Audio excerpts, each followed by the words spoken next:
The majority of people in the world have been through at least one job interview in their lifetime. And if you haven't, well, lucky you.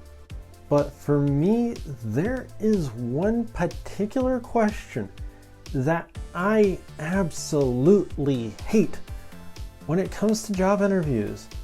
And it goes something along the lines of this. Tell me one particular time that you went above and beyond the call of duty.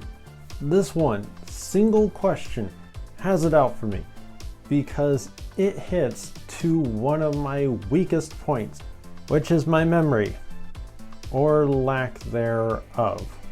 And you know what the worst part about this is? It's part of almost every single job interview ever in some way, shape, or form. It's like everyone read from the same rule book without checking to see if there was any common sense problems with the questions that they put in it. Now, I have absolutely no reason to go into why this exists. Just the fact that it does makes me want to change it because it's pointless and I hate it. Why is it pointless and why do I hate it, you ask? Well, I'm glad you asked that question because that's what I'm going to be talking about today. Let's get started. My first and biggest point to this being a pointless question is who is going to do the fact checking on you with your answer? I mean, think about it. You could sit there and lie through your teeth about exactly what you did that was so amazing to warrant your answer to this question. Your answer could go something along the lines of this. I saved a child from choking on a banana when I worked at the grocery store. You can literally say that and no one is going to check up on you. In fact, it gets even worse as the vast majority of people are really bad at detecting lies to the extent that their answer is just going to be, "Oh my gosh, that is so amazing, you're hired!" And bam, score one job and a win for pointless questions. Now, if I were someone that lied and lied well, this would get me probably every single job I could ever want. But no, I don't lie. You want to know why? Because I have a strict moral code that says lying is wrong. And you shouldn't do it either, because eventually it's going to come back to get you. It's called karma. You know, that thing that comes around and eventually catches back up to you when you really don't want it to. There is more to this though than just that one thing, as again it hits to my weakest part, which is my memory. I can't remember certain things. You see, I do things in the moment. When I see a problem, I go and look to solve the problem. I devise a solution to the problem and then I either solve it or I don't, and then I just go on with life. That's right, my extroverted thinking kicks in and takes over. My brain goes on autopilot and goes about solving that problem, and once it's got a solution, do you think I care about retaining the fact that I just did something that 100 other people wouldn't even consider? No, because I have better things to remember, like the solution to the problem, so I don't have to try and figure that out again. It's called efficiency. I don't have to waste storage space in my brain on things that I don't need. So you want to know a time that I did something that 100 other people would not, could not, or possibly even should not do? I'm going to tell you the truth. I do it every day. I just don't remember because it's overridden by an I that really truly doesn't even care. Oh wait, I forgot. It's not an I, it's SE that went on vacation to the beach and enjoyed the sand and surf.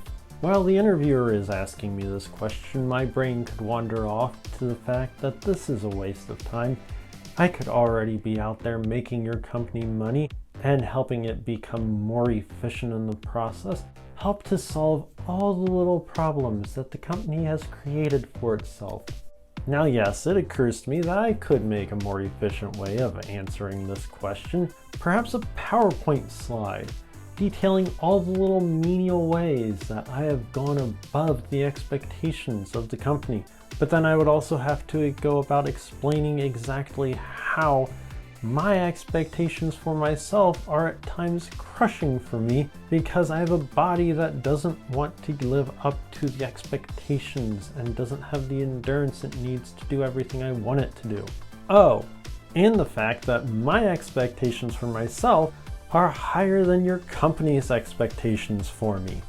That, though, is going to lead to the question of why I haven't taken many leadership roles in the past. The answer to this question becomes an awkward I choose not to be out front because I am an introvert and I don't want to be the leader unless I don't think there's anyone else qualified to be it than me. I want to NI out and solve problems all day long that don't conflict with my own personal feelings while also giving my SE a bone to chew on. Can't they come up with a better question? Or at the very least, one that's better than this lame one? How about a general aptitude test followed by a 5-minute mock work simulation in which the applicant actually shows what they can do? What's that? You're telling me no because that would take a lot of time and effort to implement and actual resources to pull off? You would rather spend a lot of money on balloons advertising how great you are instead of putting the resources into getting rid of this one question that anybody can lie about and only 54% of the time another person can tell if the other person is actually lying? Gee, this sounds like a great use of your resources. Now, yes, I admit that after all this ranting, I could just go and write down that one big time that I complied with this question's grossly understated value structure that forces me to re-examine my self-worth in the great corporate scheme of things. Again though, what I consider to be above and beyond expectations could be just scratching the surface for one company, or could be so far above that I should be the CEO because even they wouldn't stop to do what I just did. There is one other solution to this problem, and that's I could just not worry about it, as no one asked me to fix it anyways.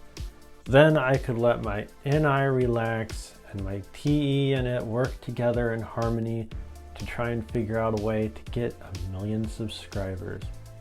Speaking of which, if you enjoyed this video, please hit that subscribe button and give this video a like to help this channel grow.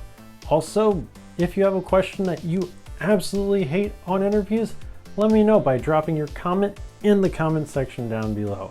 You can also check out one of these amazing videos right here for something else that you might enjoy.